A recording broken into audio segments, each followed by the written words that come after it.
আসসালামু আলাইকুম প্রিয় দর্শক, আশা করি আপনারা সকলে সবার পরিবার নিয়ে খুব ভালো আছেন। দেশ এবং দেশের বাইরে থেকে যারা আমাদের ভিডিওটি দেখছেন আন্তরিক সুস্বাগতম জানিয়ে শুরু করলাম আজকের এই ভিডিওটি। আজকে সকাল থেকে প্রচুর পরিমাণে বৃষ্টি হতেই চলেছে, এখনো প্রচুর পরিমাণে বৃষ্টি পড়তেছে। আর এই বৃষ্টির ভিতরে আমরা চলে এসেছি আমাদের গ্রামে ছোট একটি খালে চায়না রিং জাল দিয়ে মাছ ধরার জন্য। এই খালের ভিতরে গতকালকে আমরা রিং জাল বসিয়েছি, আর আজকে দেখবো আমাদের সেই রিং জালের ভিতরে কি কি মাছ আটকা পড়েছে। খালের ভিতরে প্রচুর পরিমাণে পানির ঢল, উপর থেকে প্রচুর পরিমাণে পানি নেমতেছে। আর এই পানির ভিতরে কি কি মাছ নেমে এসে আমাদের জালে আটকাবে, সেই মাছ ধরাগুলোই আপনাদের মাঝে শেয়ার করব।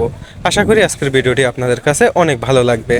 অনুরোধ থাকবে, যারা আমাদের চ্যানেলে নতুন দর্শক অবশ্যই আমাদের চ্যানেলটিকে সাবস্ক্রাইব করে রাখবেন, এবং যারা ফেসবুক পেজ থেকে দেখছেন অবশ্যই আমাদের পেজটিকে ফলো দিয়ে রাখবেন নিত্য নতুন গ্রামগঞ্জের এই মাছ ধরা ভিডিওগুলো পাওয়ার জন্য।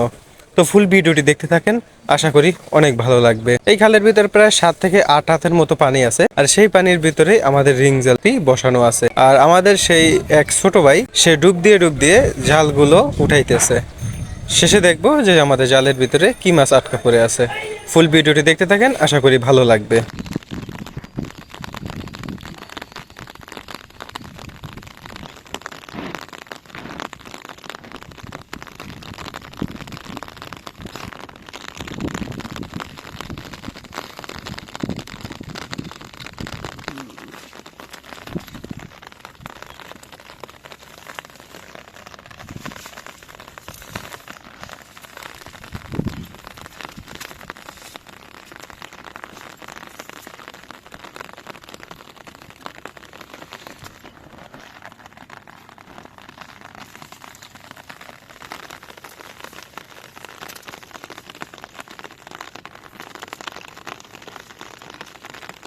ভাই মেজ যায়।